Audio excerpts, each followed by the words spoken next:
Praise my check, my check.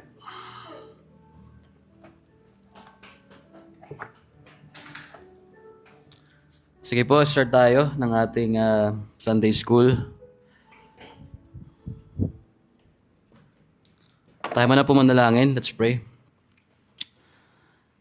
Our Heavenly Father, we come before you, Lord, this morning at nagkapasalamat po muli kami sa panibagong buhay at kalakasan na kaloob niyo po sa amin, Panginoon. At maraming salamat din po sa magdamag na kami po ay bigyan niyo po ng kapahingahan at hindi lamang po kapahingahan kundi, Lord, sa buong linggo na kami po ay inyong iningatan.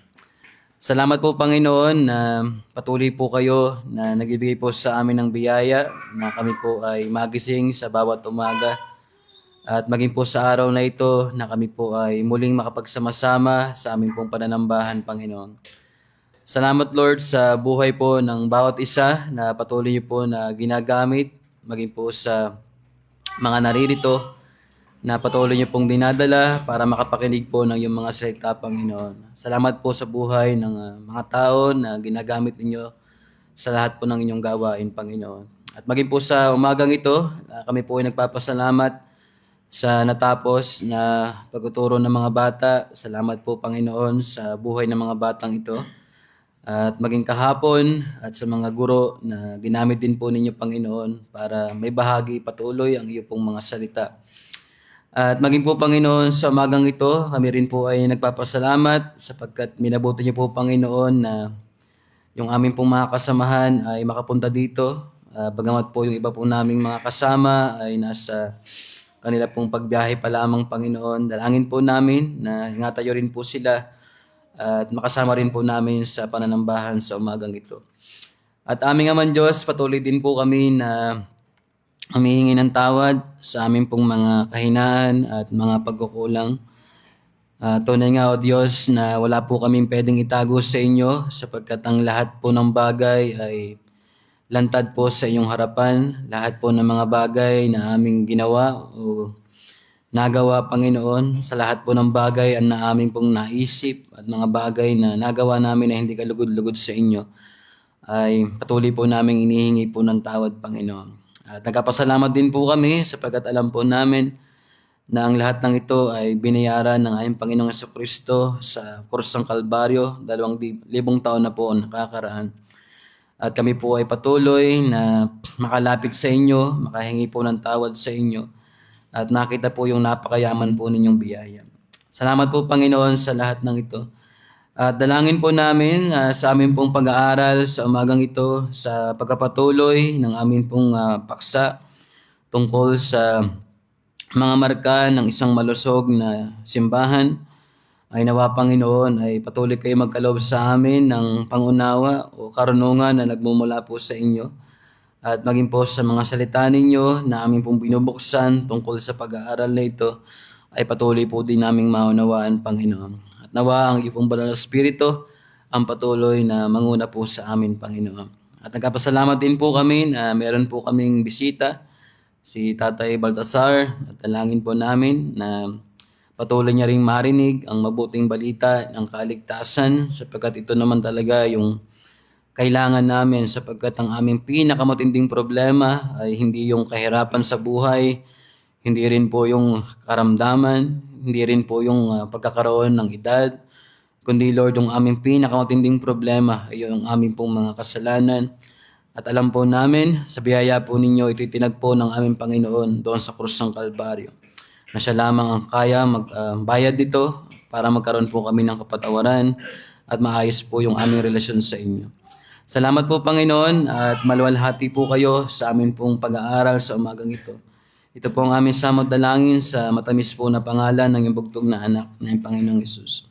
Amen. So itutuloy po natin yung ating pag-aaral dito sa siyam na marka ng isang malusog na simbahan, no? So si Tatay Baltasar po pala ay taga-Bonanza po kayo tayo, no? Taga-Bonanza. Parang kapitbahay ni Ate Heidi. May mga apo po ba kayong umaattend ng dito, yung mga bata? Meron po kayong apo? Opo. So buti po kayo ay nakasama namin para meron pong kasabayan si Tatay Jack, no? Si Tatay Jack po laging naririto rin siya, So hopefully po bagamat po kayo ay bago, meron po kaming pinag-uusapan dito sa church tungkol sa marka ng malusog na simbahan, no? Ibig sabihin po, pag tayo po ay tumingin o umattend ng isang gawain tulad po dito sa Marikina o dito sa Spar Street, no? Ay meron po itong mga marka, no, na nagpapatunay ng atin pong pagkasama-sama o itong gawain po ng Panginoon ay kung ito ba ay maayos o malusog o ito ba ay tinatawag nga ng madami na parang malnourished, no? So hopefully po ang ating gawain dito sa Marikina at din po yung ating panalangin na makita itong mga markang ito at masabi po natin na tayo ay papunta sa kalusugan at hindi po sa pagiging malnourished, no, ng atin pong iglesia. So bagamat na pag-uusapan namin kanina ang kuryente o yung mga babayarin dahil yun naman po ay talagang sa panahon natin ay hindi maiiwasan. Pero hindi po tayo doon nakapokus, no, sapagkat hindi naman doon nakatingin ng Panginoon na ito ba yung kalusugan ng isang simbahan, no? Kundi po yung ating mga tinitingnan sa atin pong pag-aaral. So yung atin pong pinag-aaralan na unang marka ng isang malusog na simbahan ay tinatawag po at meron pong kinalaman sa pangangaral ng salita ng Diyos. So ibig sabihin, ang pinaka first mark o unang marka ng isang malusog na simbahan ay tungkol sa pangangaral ng salita ng Diyos. So yun po yung pinakauna. Yung pagpapahalaga o yung tinatawag ng madami kung paano ba ipinapahayag o ipinapangaral ang salita ng Diyos ng merong paggalang, no? So ito po ay tinatawag na expositional preaching. So sa wikang Banyaga po ay expositional preaching. Sa Tagalog, yung akin pong sinabi ay mataas ang paggalang sa salita ng Diyos.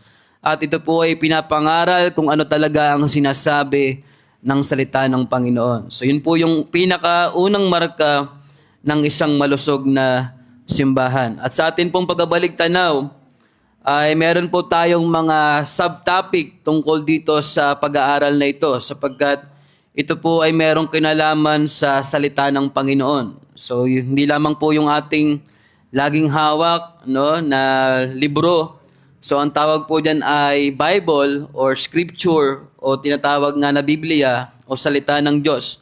So hindi lamang po siya hinahawakan at dala-dala natin, kundi ito po ay ating binabasa, pinag-aaralan at higit sa lahat tuwing linggo ay ipinapangaral sa pulpito. No? So ito yun po yung ginagawa natin Sunday after Sunday.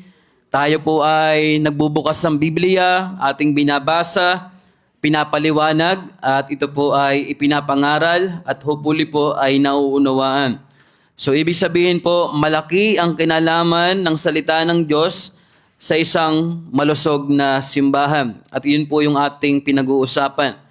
So atin pong binigyang diin yung ilang mga bagay patungkol dito, tungkol po sa mga subtopic ng role ng salita ng Diyos. So ibig sabihin po, meron tayong 4 na binuksan tungkol sa pangangaral ng salita ng Panginoon, sapagkat ito po ay malaki ang gampanin sa buhay o sa iglesia o sa church. So yung una, natin pong pinag-usapan tungkol sa bahagi o trabaho ng salita ng Diyos sa kanyang iglesia o church o itong ating tinatawag na pagkasama-sama bilang mga anak ng Diyos. Sa wikang banyaga, ito po ay ating pinag-aralan. Ang title po ay The Role of God's Word in Bringing Life. So yun po yung unang subtopic ng expositional preaching. The role of God's Word in Bringing Life. So tayo po ay naniniwala at ito po ang sinasabi ng salita ng Panginoon na ang salita ng Diyos ang nagbibigay ng buhay. So hindi po tayo magkakaroon, yes, ng physical life kung ang Diyos ay hindi tayo pinagkalooban sa pamamagitan po ng kanyang mga salita o makapangyarihang salita. Kung hindi niya sinabi sa creation o hindi siya nagsalita doon sa paglikha, ay wala pong malilika at maging po yung ating mga buhay ay hindi rin po magkakaroon. At hindi po ang trabaho ng salita ng Diyos sa kanyang church, hindi magkakaroon ng iglesia o ng church kung ito po ay hindi ninais ng Panginoon sa pamamagitan ng kanyang mga salita. So yun po ang unang trabaho ng salita ng Diyos, no? Wala ang church kung wala ang salita ng Panginoon, sapagkat ang salita ng Diyos ang nagbibigay ng buhay at ang church ay buhay, sapagkat tayo ay hindi lamang tinatawag na organization, kundi tayo po ay living organism. Tayo po ay lumalago, hindi lamang by numbers, kundi yung atin pong maturity sa atin pong pananampalataya. So napakahalaga ng salita ng Diyos sa church. So yun po yung unang trabaho ng salita ng Panginoon, bringing life. Pangalawa, the role of God's Word in preaching. So ayun po ay atin din pinag-usapan sapagkat makikita natin sa panahon na ngayon, lalo na po ngayon, ay marami po ang nangangaral pero hindi salita ng Diyos ang ipinapangaral. So napakahalaga po na ang atin pong sentro ay walang iba kundi ang salita ng Panginoon at maging po sa pangangaral ng tagapagturo ay meron pong trabaho ang salita ng Diyos. So ibig sabihin ay nakasentro po tayo sa ating pangangaral, walang iba kundi sa kanya pong mga salita, no? At pangatlo ay atin din pong binuksan the role of God's Word in sanctifying. So kung tayo po ay isang living organism, na tayo po ay katawan ni Kristo, at si Kristo ay ang atin pong Panginoon at ulo ng iglesia, at tayo ang kanyang katawan. So hindi naman po tayo niligtas sa pamamagitan po ng Panginoon at ng kanyang mga salita. Tayo rin po ay patuloy niyang sineset apart. So yun po yung ibig sabihin ng salitang sanctifying, no? So ibig sabihin ang mga mananampalataya ay hindi perfect, no? Lahat po tayo dito ay hindi perpekto, no? Lahat tayo ay mayroong bahid ng pagkakasala at lahat po tayo ay patuloy na binabago ng Panginoon. At yun din po ang trabaho ng salita ng Diyos, no? Tayo po ay patuloy niyang binabago araw-araw. So yun po ay trabaho din ng salita ng Panginoon at tinatawag po siya the role of God's Word in sanctifying. Kaya napakahalaga po ng salita ng Diyos sa atin pong kalipunan. At pang-apat na atin pong tatapusin sa araw na ito, yung ika-4 na subtopic ng expositional preaching, the role of the preacher of God's Word. No, the role of the preacher of God's Word. So atin pong binuksan ang mga talata nung nakaraang linggo, ang 2 Timoteo, kabanatang 4, talatang 2, na binibilinan po ni Apostol Pablo si Batang Timoteo bilang siya po ay batang pastor sa Epeso. Ang sabi niya po doon sa 2 Timothy chapter 4 verse 2, preach the word. So hindi niya po binilinan si Timoteo na ng ibang mga bagay, kundi po yung kanyang bilin ay ipangaral ang salita ng Diyos. At sabi po sa ating pinag-aaralan, ito po ang tinatawag na Great imperative. So ibig sabihin siya po ay inutos, no? Hindi po siya sinalaysay lamang ni Pablo at sinabi lamang kay Timoteo, kung hindi po siya ay isa talagang mahalagang utos, no? Ang kailangan pong gawin ni Batang Timoteo bilang batang pastor sa Efeso ay ipangaral ang salita ng Diyos. So, yun po ay napakahalaga, no? Hindi po siya binilinan na mag-visitation, hindi siya binilinan na magbasa ng mga libro, hindi siya binilinan na bumuo ng committee o mag-take ng survey. Ang bilin sa kanya ni Pablo ay ipangaral ang salita ng Diyos. At ako rin po ay naniniwala na ito po ang pinaka-first priority ng isang pastor, ng isang tagapangalaga ng kawan ng Panginoon, ang ipangaral ang salita ng Diyos, no? So yun po yung first priority. At yun po ay makikita rin natin sa history ng simbahan o ng church sa Gawa, Kabanatang 6, mga talatang 3 hanggang 4, sapagkat ang mga apostol o yung mga nauna sa atin, no, na pagkatapos po ng Panginoon na mag-ascend or umakyat sa langit, ay ito rin po ang mga ginawa ng mga apostol, no? Sila po ay nakapokus sa pananalangin at ganoon din po sa pangangaral ng salita ng Diyos. So ibig sabihin, ito po ang kanilang unang trabaho, yung kanilang first priority, yung kanilang ministry ay para sa salita ng Panginoon. Ito ay ipangaral. Sapagkat sabi po ng Pilipos, Kabanatang 2, talatang 16, no? This word is the word of life. No, itong atin pong salita o na ating hawak-hawak na Biblia na ating pinag-aaralan at ipinapangaral, ito po ay pinagmumulan ng buhay. Hindi lang po physical, kundi spiritual o yung buhay na walang hanggan. Kaya sabi po, no, ni Pablo sa mga taga-Pilipos, hold out the word of life. No, kailangan po nilang hawakan, kailangan po nila talagang tangkilikin, no, at hindi makawala, no, itong kanila pong pinangahawakan na salita ng buhay na kailangan po ng kanilang mga kaluluwa, no. At ito po ay ating itutuloy ngayon sapagkat ito po ang sinasabi sa libro na ating pinag-aaralan ni Mark Dever, The 9 Marks of a Healthy Church. So sabi po sa libro, sa Wikang Banyaga, what does all this mean for our churches? No, the preaching of the word must be absolutely central. Sound expositional preaching is often the fountainhead of growth in a church. So ano ba yung ibig sabihin ng salitang fountainhead? Alam niyo ba yung fountain? So dito nakakita na ng fountain. Di pa nakita ng fountain? Sa bayan, meron doon na fountain. So ano naman yung fountain head? Yon. Kung sa salitang mga malalim na Tagalog o sa probinsya, ito yung bukal. No? Ito yung pinagmumulan ng tubig. No? Kung wala tong head na to, ay walang lalabas na tubig. No? So kailangan meron yung pinagmumulan o lalabasan. So ibig sabihin, yun yung pinakalabasan ng tubig, no? O sa salita nga ng iba ay pinagmumulan ng bukal. So ibig sabihin, dito sa ating pinag-aaralan, sabi po ng libro ni Mark Dever, yung expositional preaching, no? O yung pangangaral po ng salita ng Panginoon is the fountainhead of growth in a church. Ulitin ko po. Sound expositional preaching is often the fountainhead of growth in a church. So, isipin po natin, no? Imagine po natin, kung ang isang church ay walang pangangaral ng salita ng Diyos, pero ang daming activity, no?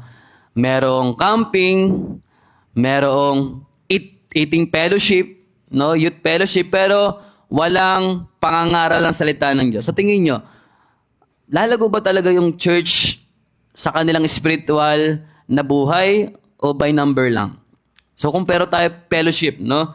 So, tingin ko, at sa palagay ko, ay lalago tayo by number dahil nga marami tayong gawain, no? Marami tayong mga activity, pero yung spiritual maturity ng isang believer ay hindi lalago, no? Na yun pa naman ang pinaka-importante, no? Yung growth ng isang individual na mananampalataya. So sabi ng librong ito, ang pangangaral ng isang preacher, ng isang sound na expositional preaching, ay ito yung pinagmumulan, no, ng bukal para sa paglago ng isang simbahan. So sabi ni Mark Dever, I don't care how good you think, no, the church members are. No, kahit pa tayo sabihin natin na lahat tayo dito ay magagalang, no, lahat tayo dito ay sabihin natin okay yung ating mga pag tayo ay nagsasama-sama para bang tayo ay mga perfect, no, hindi nagkakamali at talagang tayo ay sundo-sundo, no. So sabi ni Mark Dever, no, hindi 'yun ang kanyang tinitingnan. So sabi niya pa dito, I don't care how good you think the music is, no? So kahit sabihin natin siguro na yung church ay napakaganda ng kanilang pagtugtog, no? Hindi rin po 'yun ang tinatawag ni Mark Dever na dapat po nating tingnan, no, sa isang simbahan. Sabi dito, those things can change, no, but the congregation's commitment to the centrality of the word coming from the front, from the preacher. So yun po yung dapat po nating tingnan sapagkat ito po ang pinaka-mahalaga. So sabi dito, let a good expositional ministry be established and watch what happens. Forget what the experts say. Watch hungry people have their lives transformed as the living God speak to them through the power of His Word. So yun po yung dapat po nating pagpukosan, yung pangangaral ng sound expositional preaching. As it was in Martin Luther's own experience, such careful attention to God's Word is the way to salvation and is often the beginning of reformation. As Paul said, since the wisdom of God, the world through its wisdom did not know Him, God was pleased through the foolishness of what was preached to save those who believe. Sabi po yun sa unang Korinto, kabanatang 1, talatang 21. So atin pong tingnan, no, kung tayo po ay hindi mangangaral ng salita ng Diyos, no, sa tingin nyo, meron ba talagang masisave na isang individual kung wala ang pangangaral ng salita ng Panginoon?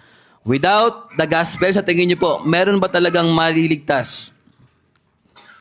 O may papangaral ba yung magandang balita kung wala namang nangangaral? So, ibig sabihin, napakahalaga po ng pangangaral ng salita ng Diyos. No? At hindi lang po pangangaral, kundi makita po natin na ito ay expositional preaching. At mamaya po ay... Wait lang namamatay yung ilo natin. So mamaya po ay akin pong babanggitin sa inyo yung amin pong pinag-aralan sa masters, yung tinatawag na A to J. No, bibigay ko po sa inyo yun at hopefully po maituro ko rin sa mga kabataan. So yun po yung in-apply ko sa aking pag-aaral ngayong linggong ito, yung tinatawag na A to J. No, medyo matrabaho, talagang masakit sa ulo, pero worth it naman kung ito po ay ating matututunan.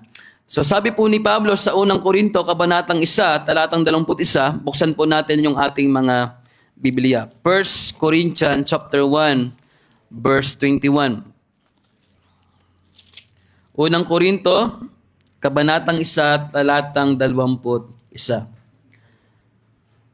So, ang Corinthian po, itong church na ito ay tinatawag natin na talagang sila po ay gifted, no? Yung mga miyembro po ng church na ito ay kung ating pag-uusapan yung kaloob ng Espiritu Santo, sila po ay nananagana, no? Speaking in tongues, no? Yung pag-interpret at maging po yung tinatawag nila na mga kaloob ng Espiritu Santo tulad po ng pangangaral, maging sabihin sa atin siguro yung mga prophesying, sila po ay saganang-sagana sa kaloob ng Espiritu Santo. Pero meron pong problema sa church na ito, bagamat po sila ay very gifted, sila rin po ay very problematic. No, ang dami nilang problema. Kaya naniniwala po ako na wala naman talagang perfect na simbahan. No, kahit saan ka pumunta, ay talagang meron pong problema. No, meron talagang mga bagay tayong makikita na pwede natin sabihin, ito po ay nangyayari pala sa loob ng simbahan. At dito po sa Corinthian Church ay meron po silang isang problema. Ito po yung problema ng pagkakawatak-watak o tinatawag na division. So yung mga miyembro ng church na ito ay meron pong grupo-grupo, no? Sapagkat ito po yung iniaayos ni Pablo sa verse 10, ito po yung kanyang binabanggit. So basahin po natin sa talatang 10 muna. Ano pong sabi ni Pablo sa mga taga-Corinthian believer o mga mananampalataya sa Corinto? Sa wikang banyaga, ang sabi po ni Pablo, "Now I urge you, brothers, in the name of our Lord Jesus Christ, that all of you agree in what you say, that there be no divisions among you, and that you be united with the same understanding and the same conviction. For it has been reported to me about you, my brothers, by members of Chloe's household, that there is rivalry among you. What I am saying is this: each of you says, I'm with Paul, or I'm with Apollos, or I'm with Cephas, at mayroong mga spiritual na mga tao doon, or I'm with Christ." So ibig sabihin po sa mananampalataya dito sa Corinto, sila po ay bagamat isang simbahan o isang iglesia o church o katawan ni Kristo, sila po ay merong division. No, sila po ay merong pagkakabahagi. Merong naniniwala na siya daw ay kay ano? Yung una, nang sabi doon, ako ay kay Pablo, no? At merong naniniwala, ako ay kay Apollos, at ako naman ay kay Pedro or kay Cephas, at yung mga spiritual naman, ako ay kay Kristo. Sabi siguro nung kay Kristo, no? Wala kayo sa amin, kami kay Christ talaga kami. Kayo kay Pablo lang kayo, kay Peter lang kayo, tsaka kay Apollos, kami kay Kristo kami dumidiretso. Pero sabi po ni Pablo sa mga Corinthian believers sa verse 13, "Is Christ divided? Now, was it Paul who was crucified for you? Or were you baptized in Paul's name? I thank God that I baptized none of you except Crispus and Gaius, so that no one can say you were baptized in my name. I did, in fact, baptize the household of Stephanas. Beyond that, I don't know if I baptized anyone else." 17. "For Christ did not send me to baptize, but to evangelize, not with clever words, so that the cross of Christ will not be emptied of its effect." So sinasabi po ni Pablo, ang katawan ba o si Kristo ba ay nagkakabahabahagi? No? So hindi pwede. Kung tayo po ay merong iisang ulo at yun po ay si Kristo dahil tayo ang kanyang katawan, pwede bang sabihin ng kanyang kamay sa paa o ng kamay sa paa o bahagi ng ating katawan, hindi kita kailangan, no? O sasabihin ng mga mata sa bibig, hindi kita kailangan. O sasabihin po ng tiyan, no, sa lahat ng bahagi ng kanyang katawan, o sa mismong katawan ay hindi kita kailangan. So hindi po pwede. Lahat tayo ay iba't iba po yung ating pinanggalingan, pero tayo po ay tinawag ng Panginoon sa iisang church o isang katawan. Now, meron tayong iba't ibang pag-uugali, meron tayong iba't ibang mga tinatawag nating background ng buhay, pero tayo po ay pinag-isa sa pamamagitan po ng Panginoon. So, minsan nakikita ko yung mga kabataan talagang walang bago, no? Kasi nangyari na noon, nangyayari din ngayon. Di ba? So sa panahon namin, kami ay meron din pagkakabahabahagi ng mga kabataan dati. Di ba? Meron kaming mga alitan. At ngayon naman, merong mga bagong kabataan, same pa din, meron pa ring alitan.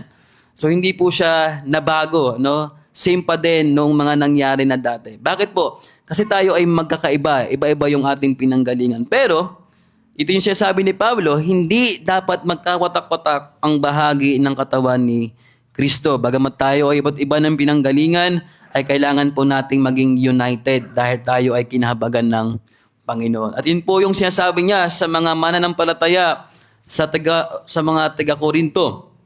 No, tingnan niyo po yung talatang 18. No, "For the message of the cross is foolishness to those who are perishing, but it is God's power to us who are being saved." So, sasabihin po dito ni Pablo, yung mga hintil, sila po ay naghahanap ng tinatawag na, ano ba itong sabi ni Pablo dito? Na itong mga hintil ay naghahanap no ng palatandaan sa langit no para malaman nila kung talaga bang ang sinasabi ni Pablo ay galing sa Diyos no at maging itong mga Hudyo ay naghahanap din po ng karunungan no na kung talaga bang si Pablo ay talagang ang kanyang mensahe ay galing sa Diyos. Pero po ang sabi ni Pablo sa mga taong ito no yung kanyang ipinapangaral ay hindi yung mga bagay na pananalita na galing po sa tao. No, yung kanyang ipinapangaral ay walang iba. Anong sabi niya sa verse 17? The cross of Christ, no? Kundi po yung tinatawag na cross ni Kristo, ibig sabihin yung mabuting balita, no? Yung mensahe na nagmumula sa langit na ito po ay hindi kayang tanggapin ng mga hintil at gayon din po ng mga Hudyo. Kaya ang sabi niya sa verse 19, for it is written, I will destroy the wisdom of the wise, and I will set aside the understanding of the experts. So naniniwala naman tayo na talagang maraming matatalinong tao sa panahon natin, at hindi lamang po ngayon, sa panahon din ni na Pablo, napakaraming mga taong matatalino. They are wise and they are experts. Pero sabi po ni Pablo, no, yung kinukot niya, yung Deuteronomy chapter 7 verse 9 at Isaiah 49 verse 7, I will destroy the wisdom of the wise and I will set aside the understanding of the experts. No? So yun po ay hinango niya pa sa Old Testament na mismo ang Diyos, wawasakin niya ang karunungan ng tao. Sabi niya sa verse 20, where is the philosopher? Where is the scholar? Where is the debater of this age? Hasn't God made the words wisdom foolish? So sa panahon ni Pablo, napakarami pong mga Greek philosopher. Talagang mga matatalino. No? They are elite. No? Talagang sila po ay mahusay mga mag-isip. Pero sabi po, ang challenge ni Pablo sa matatalinong taong ito, no? Hasn't God made the words wisdom foolish? Sapagkat sa paningin ng Panginoon, ang karunungan ng tao ay kamangmangan. So kahit sabihin natin na tayong mga tao ay pinagkalooban ng Diyos ng katalinuhan, pero kung tayo po ay hiwalay sa Diyos, at itong ating katalinuhan ay hindi po natin ginagamit for His own glory o glory ng Diyos, ito po ay kamangmangan sa harapan ng Panginoon. Kahit gaano ka pa ka-wise, kahit gaano ka pa kagaling sa mathematics, sa science, no? Sa lahat ng mga subjects sa eskwelahan, kung ikaw ay walang Diyos at ito ay hindi mo ginagamit para sa Panginoon, ito ay kamangmangan. 21. For since in God's wisdom, the world did not know God, through wisdom, God was pleased to save those who believe through the foolishness of the message preached.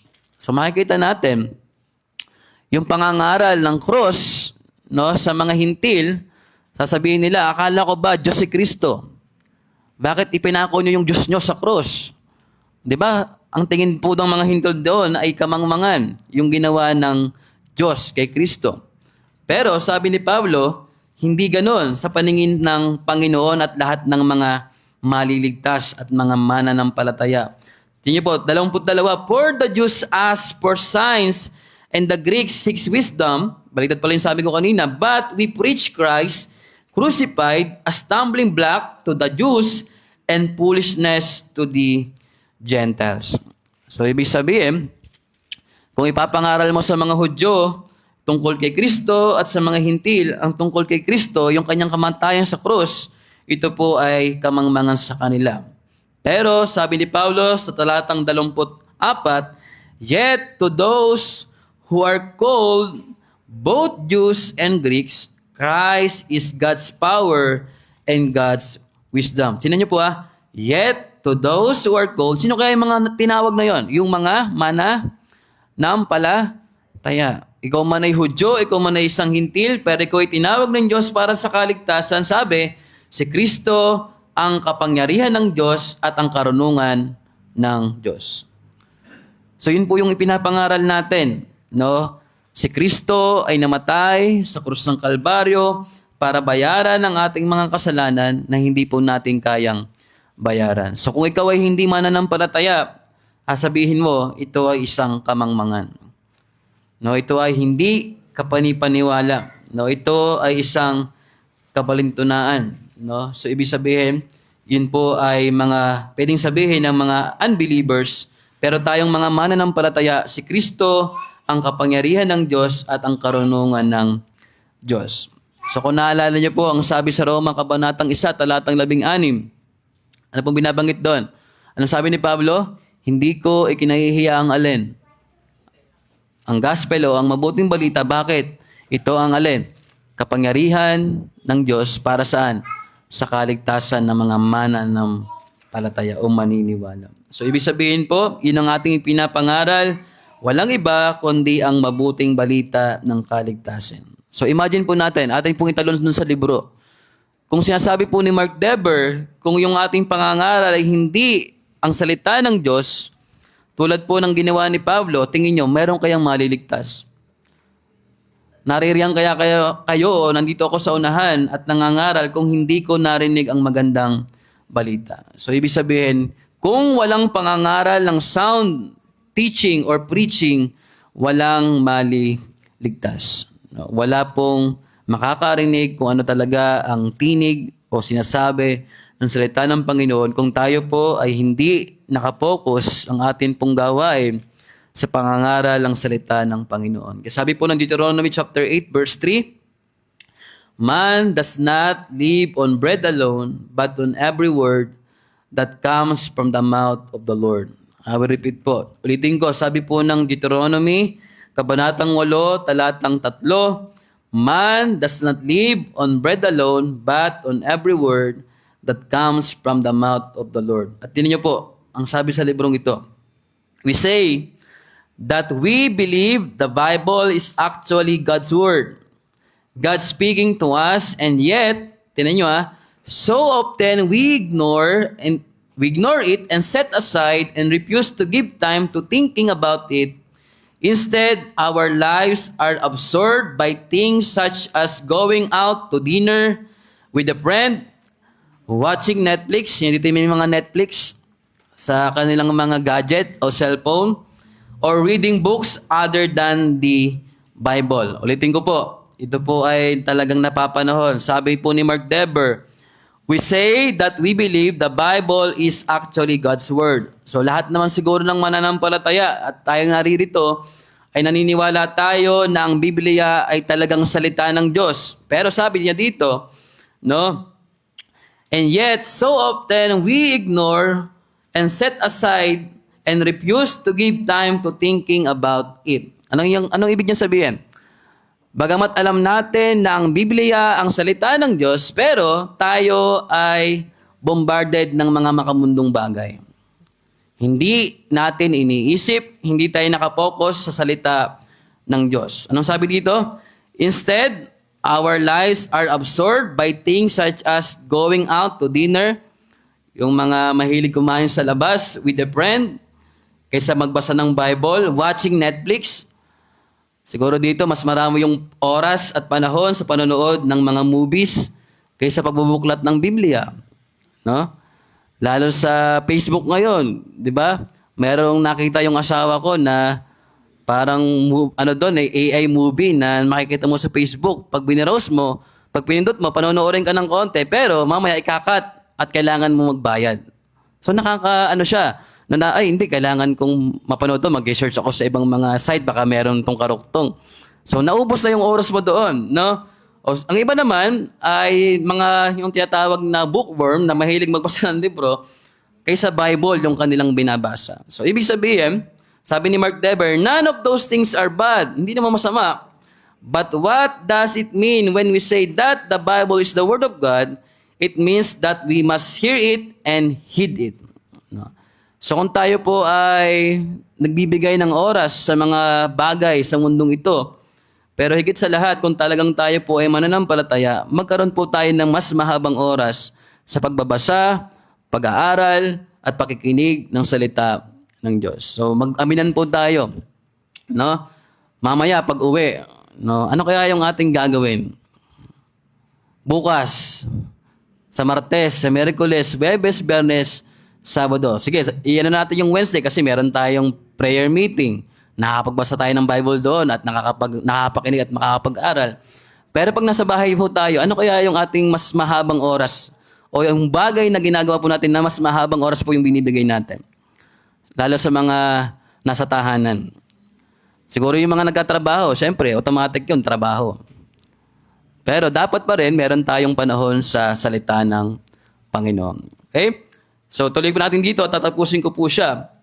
Sabi dito ni Mark Dever, in these strange days, even people who say that the Bible is the Word of God don't intend to follow it. So nakakalungkot, no? It is not surprising then to hear that 35% of self-professed born-again Christians say this are still searching for the meaning of life. So marami po ngayong mga mananampalataya, hindi pa rin nila alam kung ano bang ibig sabihin o kahulugan ng buhay. Bakit? Hindi kasi nagbabasa ng Bible. The very same percentage are non-Christians. So walang pinagkaiba. Christian at non-Christian, believer at unbelievers, hindi nila alam ano bang meaning ng buhay. So nakakalungkot sa mga mananampalataya. What good does it do you think you have the Word of God but refuse to give it any attention? Read it, pray over it, or put your life under it. Preaching should have a certain content, a certain transparency of form. The people listening to preaching should know they are hearing God's word preached. Church members should encourage preachers to spend time studying and preparing their sermons. They should pray for their pastors in this and look for such preaching, thanking God for it when it comes. So, ang laki po ng gampanin ng mga miyembro tungkol po sa kanilang mga pastor. Lalo po yung mga miyembro na kailangan po nilang ipanalangin ang mga nagtuturo na talagang ipangaral ay ang salita ng Panginoon. So yun po yung dapat natin ding makita, no? At magkaroon po tayo ng panahon talaga sa salita po ng Panginoon at hindi lamang po tayo umaasa, no, sa ating pong mga napapakinggan. So kailangan din natin ng sariling pag-aaral ng salita ng Panginoon. So hopefully po ay makita po natin ito na tayo po ay bilang mga mananampalataya ay pahalagahan po natin ang salita ng Panginoon. At ito po yung pinakahuli, nasabi po dito. So what makes a really good church? Yun po yung tanong. What makes a really good church? Kung naghahanap tayo ng maayos sa simbahan, ano ba yung dapat nating hanapin? No, even more than parking and pews and greetings and programs and nursery and music and all the things that I asked you about at the beginning of this chapter, even more that the preacher it is preached the word of God, because man does not live on bread alone, but on every word that comes from the mouth of God. Sabi rin po yun ng Mateo, kabanatang 4, talatang 4. No? Man does not live on bread alone, but on every word that comes from the mouth of God. So kung naghahanap po kayo ng maayos na gawain o simbahan, ay ang atin pong dapat hanapin ay hindi yung maayos sa parking lot, hindi magandang music, no? At hindi po yung mga palakaibigan na miyembro, kundi po ang ating hanapin ay yung talagang ipinapangaral ang salita ng Diyos na mayroong paggalang at mayroon pong katotohanan. So, kaya sabi po ng Mateo 4, talatang 4, man does not live on bread alone, but on every word that comes from the mouth of God. So, ngayon po, binago na to ng mga mananampalataya eh. Hindi na po, hindi na po word of God eh. Ang inaano nila ngayon, hindi na yung pagkain eh. Man does not live on gadgets alone. Di ba? Pinata na po ng gadgets, parang hindi na mabubuhay ang mga tao ngayon kung walang gadgets. Kung walang Facebook, walang social media, parang hindi na natin kayang mabuhay. Pero hindi po, no? Kasi ang pinakamahalaga sa lahat ay hindi lamang yung tinapay na ating kinakain, kundi ang salita ng Panginoon. So hopefully po ay magkaroon tayo, ang gusto ko lang na ipabatid sa atin, magkaroon tayo ng panahon sa salita ng Diyos. No, lalo din kaming mga nangangaral. Lahat po tayo, no, ay magkaroon tayo ng panahon sa salita ng Panginoon. So, taas po dito yung kamay na meron ng mga sariling Bible.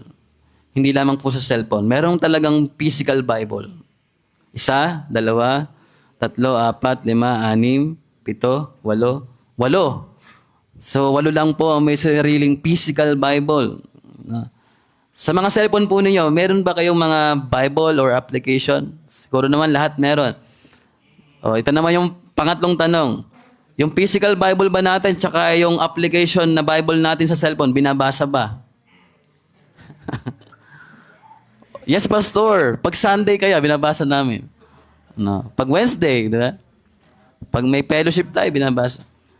So, gamit na gamit ang Bible pag linggo. Pero pag hindi linggo,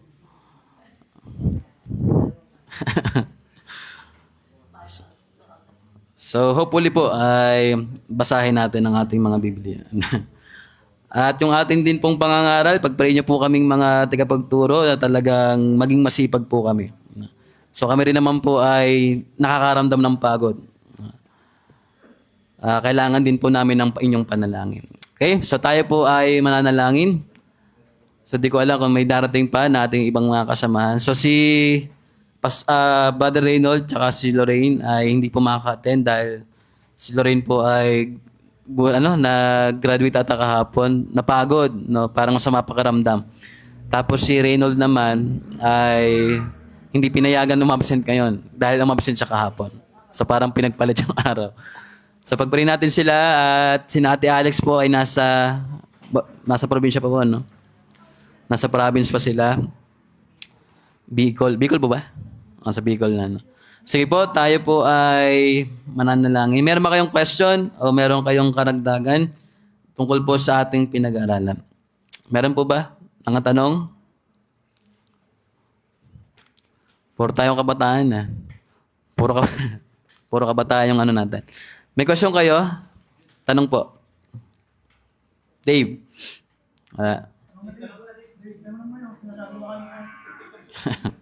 Anong question mo, Dave? Wala?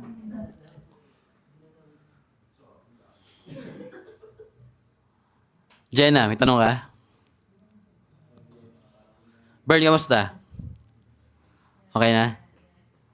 Ako, may tanong ko sa'yo mamaya. Mamaya. Sige, kayo po, may question ba kayo? Dagdag? Wala.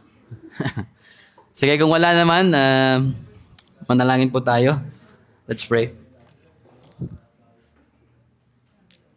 Manalangin po tayo. Aming Amang Diyos, salamat po sa umagang ito na kami po ay makapag-aral muli sa libro ni Mark Dever at nakita po namin ang kahalagahan at kayamanan po ng iyong mga salita sa buhay po ng mga mananampalataya. At maging po kami, Panginoon, na ginagamit ninyo ay makita rin po namin na may pangaral po namin ng iyong salita na may buong kayamanan at katotohanan. Talagang ito po yung inyong sinasabi, Panginoon. At tulungan niyo po kami na maging masipag pa at magkaroon po ng talagang panahon sa pagbabasa, pag-aaral, pakikinig at hindi lamang po sa mga bagay na ito kundi sa pagsunod sa mga bagay po na nais niyo sa aming mga buhay. Salamat, Lord, na makita po namin na ang marka ng isang malusog na simbahan ay malaki po ang kinalaman sa pagbabahagi po ng iyong salita. At makita po namin na napakalaki rin po ng role ng salita ninyo sa amin bilang mga mananampalataya sapagkat kung wala ang iyong salita ay wala kaming buhay at higit sa lahat ay spiritual life na nagmumula sa inyo sa pamamagitan po ng iyong mga salita. At maging po, Panginoon, sa amin din pong patuloy na holiness, kung wala rin po ang salita ninyo ay hindi rin po kami makakapamuhay na may kabanalan. At ganun din po, Panginoon, sa aming pangangaral at ganun din po, Panginoon, sa mga bagay po na aming ginagawa dito sa simbahan o sa church ay makita po namin ang pagiging central o centrality ng iyong pong mga salita. Salamat po, Panginoon. Tulungan niyo po ang bawat miyembro ng church na ito at higit sa lahat ang aming pong mga elderly. Ganyan din po, Panginoon, ang mga young people at ang bata sa po sa amin o maging po yung mga young adult at maging mga bata na makita po namin ang kayamanan at katotohanan po ng iyong mga salita. Without your word, ay wala po kami dito. Without your word, Panginoon, wala rin po kaming buhay. Without your word, Panginoon, wala rin po kaming kaligtasan. Salamat po, Panginoon, na kayo po ay nagpakilala sa pamamagitan po ng iyong mga salita at higit sa lahat, through your living word, which is Christ, ang aming pong Panginoon. Kung wala ang aming Panginoon sa Kristo, wala po ang lahat ng bagay at maging po kami na mga mananampalataya at itong church na ito ay wala rin po without Christ. Salamat po, Panginoon. At maging sentro po ang inyong salita at ang Panginoong Jesucristo sa aming pong pagtitipon, Panginoon. Salamat po at maluwalhati po kayo sa pangalan po ng Panginoong Jesus. Amen. Kaya tawagan ko na po yung ating tagapanguna o Master of Ceremony.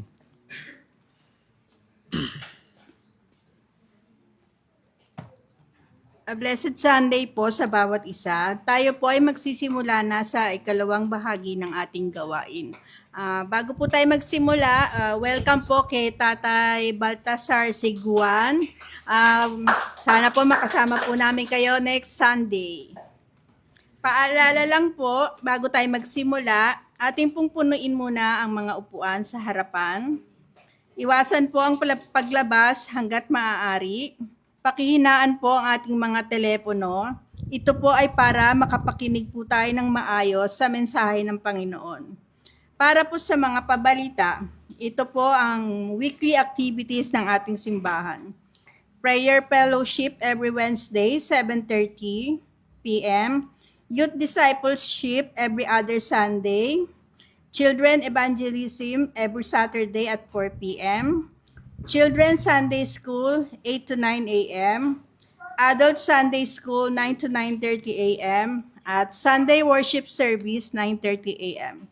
Para po sa ating home visitation Bible study, June 2, Piamonte Family. June 11, Capistrano and Rosete Family. June 16, Agodo Family. June 23, Diaz Family. June 30, Landicho Family. July 5, Sera Family, Sunday afternoon. Para po mamaya, meron po tayong meeting after ng lunch break at Fundamentals of the Faith by Elder Celso Capistrano. At ang Youth Discipleship after po ng FOF. Ito naman po ang pagkakasunod-sunod ng ating programa sa araw na ito. Scripture and Opening Prayer by Elder Celso Capistrano, Book of Matthew, chapter 20, verses 1 to 34. Offertory and Prayer, Brother Edgardo Domino. Offertory, Praise and Worship by Adult Ministry. Preaching and Benediction, Pastor Edmond Alan Landicho. Romans 7, 7 to 13, Part 2. Tinatawagan ko po si Elder Celso Capistrano para sa pangunguna sa pagbasa ng salita ng Diyos. Inanyayahan ko pong tumayo ang bawat isa.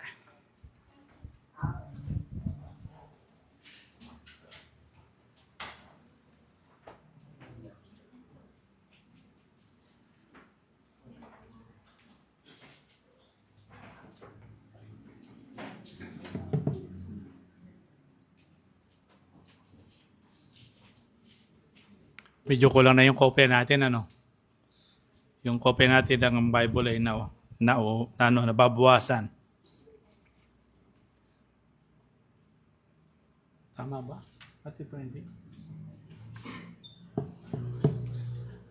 Matthew chapter 20, reading from verse 1 to the last.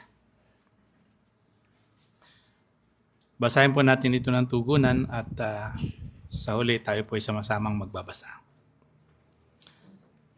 Ang kaharian ng langit ay may tutulad sa isang taong lumabas ng maagang maaga upang kumuha ng manggagawa para sa kanyang ubasan.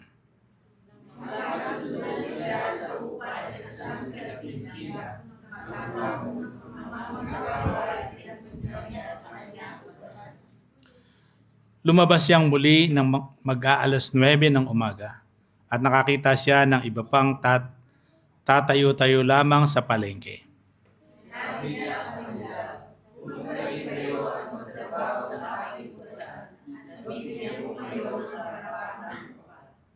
At pumunta nga sila, lumabas na naman siya ng mag-aalas 12 ng tanghali at ng mag-aalas 3 ng hapon. At ganoon din ang ginawa niya.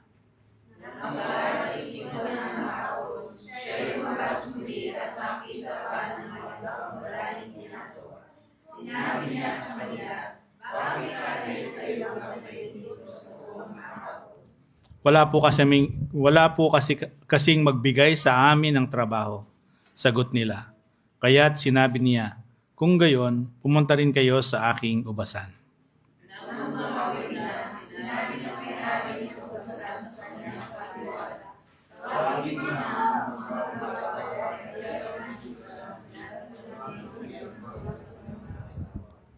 Ang mga nagsimula ng mag-aalas 5 ng hapon ay tumanggap ng tigi-isang salaping pilak.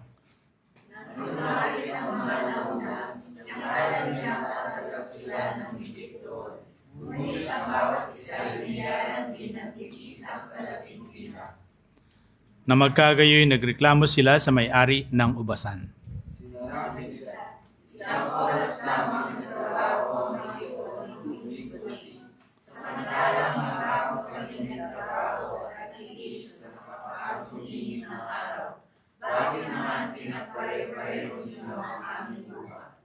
Sumagot ang may-ari ng ubasan sa isa sa kanila, "Kaibigan, hindi kita dinadaya. Hindi ba't pumayag ka sa isang salaping pilak?"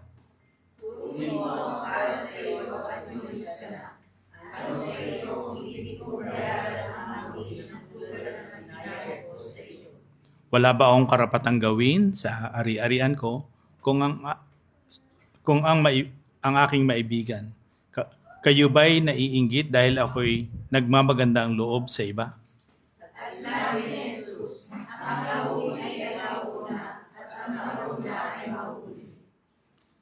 Nang nasa daan na sila sa papuntang Jerusalem, ibinukod ni Jesus ang 12 alagad at sinabi sa kanila,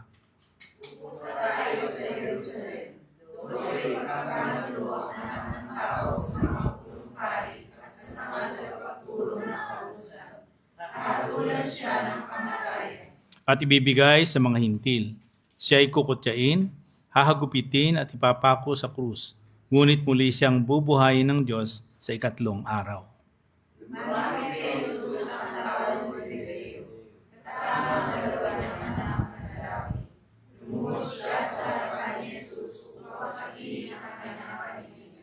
Ano ang gusto mo? Tanong ni Jesus. Sumagot siya, "Kapag naghahari na po kayo, paupuin ninyo sa inyong tabi ang 2 kong anak, isa sa kanan at isa sa kaliwa."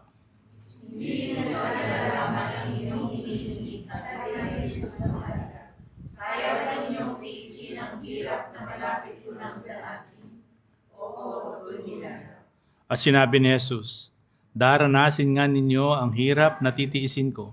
Ngunit wala sa akin ang pagkapasya kung sino ang mauupo sa aking kanan at sa aking kaliwa. Ang mga upuang iyo'y para sa pinaglalaanan ng aking Ama."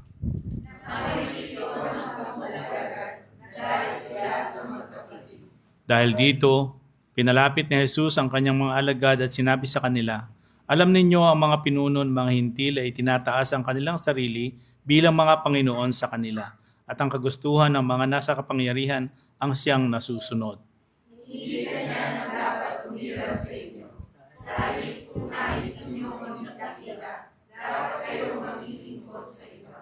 At kung sino man sa inyo ang nagnanais maging una, ay dapat maging alipin ninyo.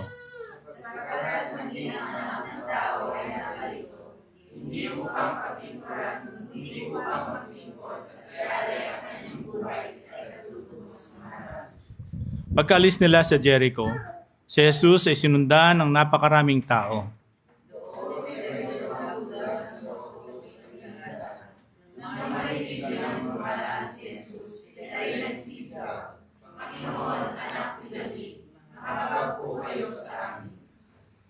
Pinagsabihan sila ng mga tao at pinatahimik, ngunit lalo silang nagsisigaw, "Panginoon, anak ni David, mahabag po kayo sa amin."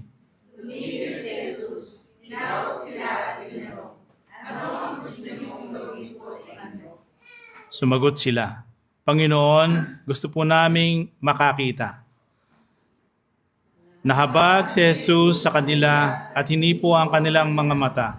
Agad silang nakakita at sila'y sumunod sa Kanya. Tayo po'y manalangin.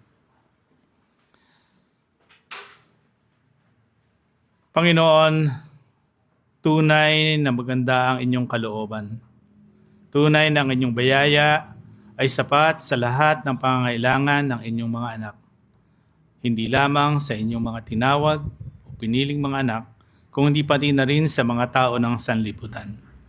Salamat po, Panginoon, sapagkat kayo ang siyang Panginoon ng lahat. Kayo ay patuloy na kumikilos at gumagalaw saan man kami naroroon. Hindi kayo tumitigil kahit araw ng linggo na ipinangaral ng mga Hudyo nung una ang kapahingahan. Ngunit kayo ay patuloy na kumikilos at gumagalaw para sa inyong ikasisiya at ikagagalak para sa inyong kalawalhatian. Salamat po sapagkat ngayong araw na ito, kami ay narito upang sambahin ka, upang purihin ka, upang ilagak at ituon ang aming mga pag-iisip para sa iyo. Nawa Panginoon ay tingnan nyo ang aming mga puso, ang aming mga isipan. At kung ito man po Panginoon na mayroong karumihan, ito po Panginoon ay inihiling namin, ito ay inyong linisin upang kami ay maging karapat-dapat na tulad na sinasabi sa iyong salita, na kami ay maging karapat-dapat para sa iyong kalawalhatian. Karapat-dapat na pagsamba at sambahin ka sa espiritu at katotohanan. Salamat po sa katiyakan na kami ay binigyan nyo ng buhay na walang hanggan at sa katiyakan na ang aming mga panalangin ay mayroong katugunan. Sa umagang ito, Panginoon, sambahin ka, purihin ka, at pumagitna ka sa aming pagtitipon. Nawa ang lahat ng ito ay magkaroon ng bunga para sa aming iglesia at para sa bawat isa. Pagpalain mo po ang bawat isa sa pakikinig, sa pag-awit, at sa lahat ng aming gagawin ay para sa inyo, Panginoon, ang kalwalhatian nito at ang kasiyahan nito. Nawa po, Panginoon, ay pagpalain niyo po ang bawat isa. Salamat po sa umagang ito at muli itinatagubilin po namin sa inyo ang aming pagsamba sa ngalan ng aming Panginoong Hesus. Amen. Tayo po ay makakaupo.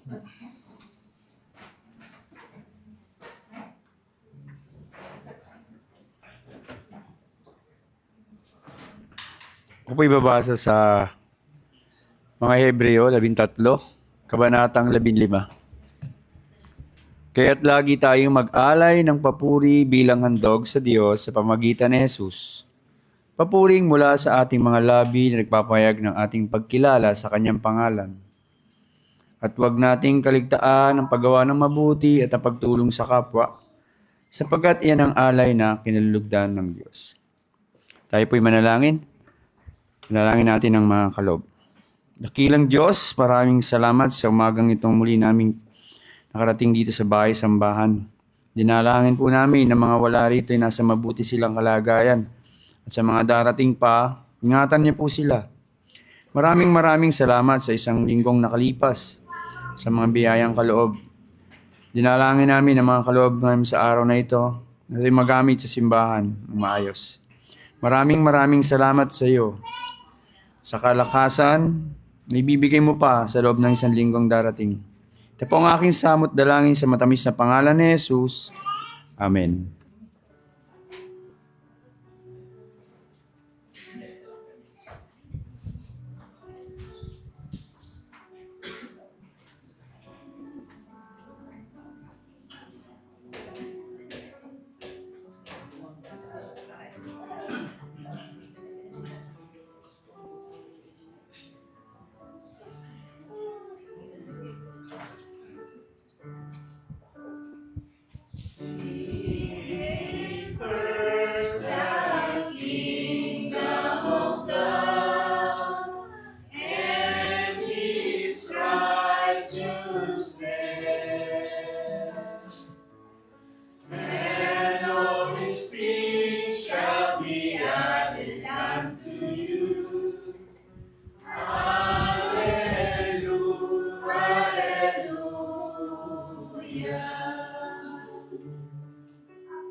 Praise mic check, praise. Praise mic check. Praise. Praise mic check. Mic test, praise. Ano?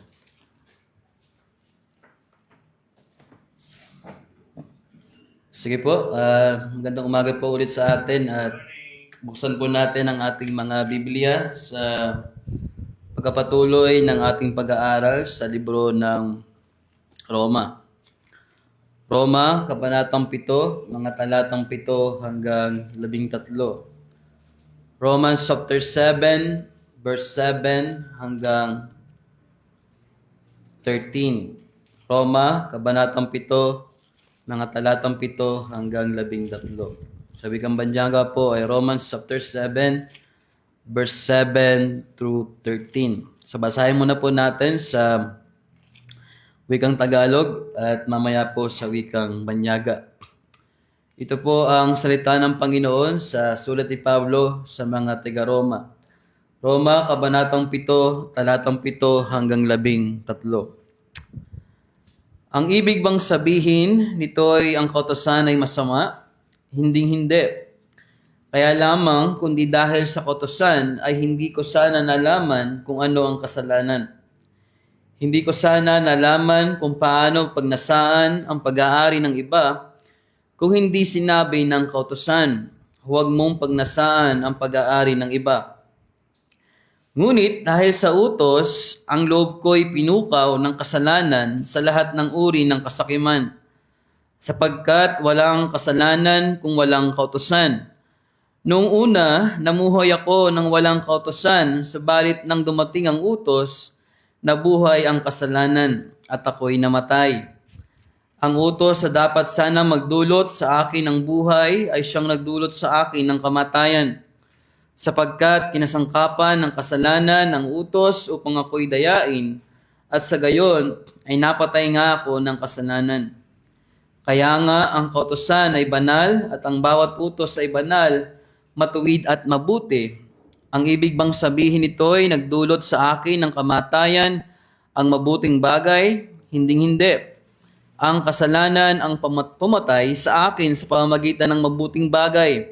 Nangyari ito upang maipakita kung ano nga ang kasalanan at upang mahayag sa pamamagitan ng kautusan na ang kasalanan ay talagang napakasama. At basahin rin po natin sa wikang Banyaga ang sulat ni Pablo sa Romans chapter 7, verse 7 through 13. So ito po ang salin sa wikang Banyaga. What should we say then? Is the law sin? Absolutely not. On the contrary, I would not have known sin if it were not for the law. For example, I would not have known what is to covet if the law had not said, do not covet. And sin, seizing an opportunity through the commandment, produced in me coveting of every kind, for apart from the law, sin is dead. Once I was alive apart from the law, but when the commandment came, sin sprang to life, and I died. The commandment that was meant for life resulted in death for me. For sin, seizing an opportunity through the commandment, deceived me and through it killed me. So then, the law is holy and the commandment is holy and just and good. Therefore, did what is good cause my death? Absolutely not. On the contrary, sin, in order to be recognized as sin, was producing death in me through what is good, so that through the commandment, sin might become sinful beyond measure. So tayo po ay manalangin.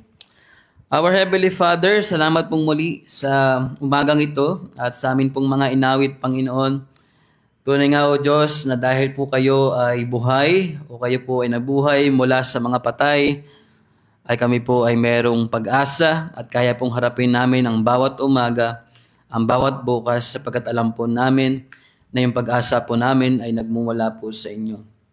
At masambit din po ng aming mga labi, how great is you, O God, sapagkat sa lahat po ng iyong mga panukala, sa lahat po ng iyong mga plano, sa lahat po ng iyong mga ginawa at ginagawa at gagawin po sa buhay ng iyong mga anak. Tunay nga, O Lord, na kayo po ay dakila. Salamat po, Panginoon, sapagkat bagamat kami ay nagkaroon ng mga bagay na kaisipan na alam po namin na hindi po nagbibigay kaluguran sa inyo o hindi pagkilala sa inyo or pag-honor sa inyo, ay kinahabagan niyo po ang bawat isa po sa amin. How great is you, O God. Salamat po, Panginoon. At nawa sa umagang ito sa iyong mga salita ay patuloy po naming makita, maunawaan at amin pong may sa pamuhay yung kadakilahan niyo po, Panginoon, sa lahat ng mga bagay na ito. Salamat po aming Amang Diyos at maluwalhati po kayo sa pag-aaral po namin ng iyo pong mga salita. Sa pangalan po ng aming Panginoong Hesus. Amen. So ito po yung ating pagpapatuloy sa pag-aaral ng aklat ng Roma. So nabanggit ko po kanina nang tayo ay nag-aaral ng Sunday School, kami po kahapon ay nagkaroon ng final exam sa aming pong masters. At yung aming pong huling subject na homiletics and hermeneutics ay pinagawa po kami ng iba't ibang klase ng preaching or ng outline na hindi lamang po expositional preaching. At kahapon ay amin pong dineliver yung amin pong expositional preaching. Nang akin pong itinuro ay Romans chapter 1, verse 18 through 25 about sa galit ng Diyos. At sabi ko po kanina ay meron po kaming isang method na ginamit. Ito po yung tinatawag na A to J. So, pwede niyo po siguro akong tanungin, ano bang ibig sabihin, Pastor, nung A to J? So, yung A stands for ask yourself, what do I see? So, yun po yung isang napakahalaga pag tayo po ay nag-aaral ng salita ng Diyos. Letter A, ask yourself kung ano ba yung nakita mo doon sa yung binasang chapter o passage ng Biblia. So, ask yourself, what do I see? At letter B stands for background. So, napakahalaga po na makita natin ano ba yung background ng atin pong pinag-aaralan, yung atin pong tinatalakay, lalo po pag tayo ay nangangaral at nakikinig po ng salita ng Diyos. At letter C stands for context. So lahat po ng nakasulat sa Biblia ay meron po diyang pinag-uusapan. So dapat po nating makita ano ba yung konteksto, bakit ba sinabi yun ng author o ng libro o passage na ating binasa o binabasa at pinag-aaralan. At letter D stands for defining words. So ito po yung matrabaho. Now D stands for defining words. So ibig sabihin po, kailangan mong tingnan ano ba yung original word or Greek word ng iyong pinag-aaralan or Hebrew word at ano ba yung ibig sabihin nito. So kailangan mo siyang i-define. So tulad ng ating pag-aaral, ano ba yung law ng panahon ni na Pablo? Na ito ay salin sa wikang Griego na nomos. So ibig sabihin, kailangan mo siyang i-define.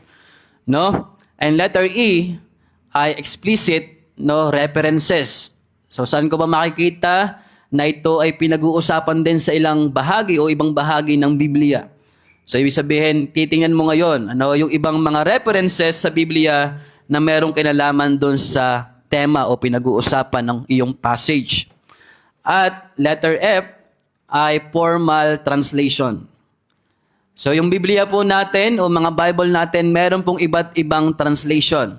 So yung translation po ay hindi inspired, pero ito po ay ginagamit natin sa pag-aaral. So ano ba yung mga translation na alam natin? NIV, the New International Version, ESV, di ba? Ano pa? NASB or NASB, ano pa po? Yung New King James Version, at saka yung old na King James Version, at meron din tayo ngayong bago, yung LSB, Legacy Standard Bible. So ibig sabihin, meron pong mga salin na thought for thought at meron ding word for word. So mahalaga po nating makita yon. So sa amin po, kumuha kami ng 3 thought for thought at 3 ding word for word, literal translation. So mahalaga po yon, yung letter F, formal translation. So kahit wala kayong mga commentaries, wala kayong mga study Bible, pero meron kayong iba't ibang translation, pwede mong makita kung ano yung ibig sabihin ng yung binabasa. Okay? Anong sunod sa letter F? G, grammatical analysis. Ito ang pinakamahirap, Sapagkat kailangan mong malaman kung alin doon ang noun, kung alin doon ang pronoun, kung alin doon ang adjective, kung alin doon ang adverb, kung alin doon ang preposition, kung alin doon ang conjunction, kung alin doon ang interjection. So yung 8 parts of speech. Sino nakaka-memorize ng 8 parts of speech? So meron niyang acronym, NP-BAAP-C. So andun yon, 8 yon. So noun, okay, verb, adjective, adverb, o P muna, P, pronoun, ano pa? O interjection, yung conjunction and preposition. So, ibig sabihin, mahalaga po yon sa grammatical analysis. At ito po ay ginamit ko dito sa ating pag-aaralan at nakabuo po ako ng 3 points. At yung ating pong pag-aaralan ngayon ay yung unang puntos pa lamang. So, mas lalong humaba yung ating pag-aaral ng Romans chapter 7. At letter H, helpful commentaries. Bisaya tuloy. Helpful commentaries. So, napakahalaga rin po ng mga commentaries. Pero naaral mo muna yung mga salita at yung context bago ka tumingin sa commentary. Huwag muna pong mauuna yung commentary. So, kailangan aralin mo muna. At yung letter I ay interpretation. So, doon ka na magkakaroon ngayon ng interpretation. At yung letter J, just always pray every step. So, yun ang pinakamahalaga. Kailangan mong ipanalangin para yung maunawaan ang salita ng Diyos. So, yun po yung A to J. Ano yung A? Ask yourself, what do I see? Letter B. Background, letter C. Context, letter E. Ay, di pala. Defining words, letter E. Explicit references, and letter F. Formal translation, and letter G. And letter H. Helpful commentaries, and letter J. Just always pray. Pati yung pronunciation. Helpful. Sige po. I, interpretation. Letter I, interpretation. So, yun po yung A to J. Meron na po akong mga handouts. Pwede ko siyang ituro lalo sa ating mga kabataan. So, para mas maunawaan po natin ang salita ng Panginoon. So, umaga pong ito po yung bunga ng aking pag-aaral dito sa kabanatang ito at pahina na ito ng Biblia sa Romans chapter 7, verse 7 to 13. So, bago natin ito tingnan, yung unang puntos na akin pong ibabahagi sa inyo, ay dapat po nating makita muna yung pinag-uusapan sa kabanatang 7, talatang 1 hanggang kabanatang 8, talatang 4. At tinignan ko po, ang sabi po ni John MacArthur sa Wikang Banyaga, ito po yung pagkakasabi niya sa pinag-uusapan sa mga kabanatang ito. Knowing his readers, especially Jewish ones, would have many questions about how the law relates to their faith in Christ. Paul sets out to explain that relationship. He refers to the law 27 times in this passage, in a detailed explanation of what it means not to be under law but under grace. Paul teaches those things. So, ibig sabihin po, itong kabanatang 8 kabanatang 7, talatang 1 hanggang kabanatang 8, talatang 4, ay makikita po natin na binabanggit po ni Pablo sa kanyang mga mambabasa, lalo sa mga Roman believers, na kailangan po nilang makita kung ano ba yung ginagawa ng law sa buhay ng isang mananampalataya. Ano ba yung relationship ng law sa buhay ng isang believer na meron na siyang pananampalataya sa Panginoong Hesukristo. Kaya ito yung mga bagay na binabanggit po ni Pablo sa talata o kabanatang 7, talatang 1 hanggang kabanatang 8, talatang 4. Ito po yung 4 na bagay. So una, sa kabanatang 7, talatang 1 hanggang 6 na ibinahagi po ng Ninong Celso, na yung law can no longer condemn a believer. Sa Tagalog, tayo po ay hindi na aakusahan dahil tayo po ay malaya na sa kautusan. So, ano bang ibig sabihin na tayo po ay malaya na sa kautusan na binabanggit po ni Apostol Pablo sa talatang 1 hanggang 6 ng kabanatang 7? Hindi ito nangangahulugan na tayo po ay gagawin natin kung ano yung ating maibigan. Kahit sa paggawa ng kasalanan, ay okay lang sa paningin ng Diyos dahil tayo ay malaya na sa kautusan. Hindi po yun. Ang ibig sabihin dito, tayo ay pinalaya sa kautusan dahil tayo ay hindi magkakaroon ng eternal life sa pamamagitan po ng law. Pero, bilang mga believer, tayo ay sumusunod pa rin sa moral law kung ano po yung utos ng Panginoon dahil tayo ay mga ligtas na. So, yun po yung ibig sabihin nun.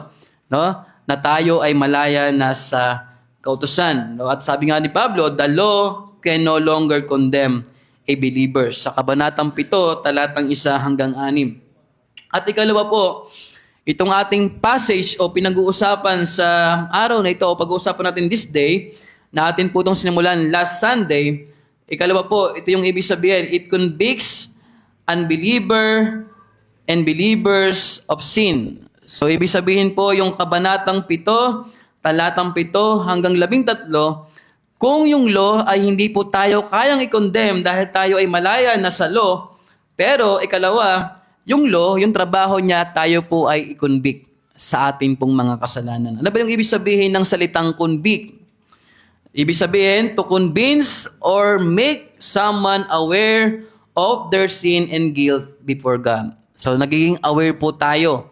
Dahil po sa law, nalalaman po natin na yung ginagawa natin ay kasalanan. So, yun po ang trabaho ng kautusan na tayo po ay i-convict sa atin pong mga ginagawang kasalanan. So, kung tayo man po ay mananampalataya o hindi mananampalataya, pinapakita po ng kautusan na talagang tayo ay makasalanan at hindi po natin kayang maabot ang kalwalatian ng Diyos. Ang sinasabi rin po ng Roma, Kabanatang 3, talatang 23. No? So tayo po ay nagiging aware. So yun po yung pinag-uusapan natin. No? The law convicts or the unbelievers and believers of their sin. Ikatlo, sa Kabanatang 7, talatang 14 hanggang 25, pag-uusapan din po natin ito sa susunod na mga linggo, it cannot deliver a believer from sin. So ang law cannot deliver a believer from sin. The law cannot deliver a believer from sin. Yan po ay chapter 7, verse 14 to 25. So ibig sabihin, una, ang law, hindi na tayo kayang i-condemn o hindi na tayo i-condemn ng law dahil tayo ay malaya na. Ikalawa, pero tayo po ay kinukonvict dahil tayo po ay makasalanan at yun po ang trabaho ng kautusan. Ikatlo, pero ang law, hindi po tayo kayang iligtas sa ating mga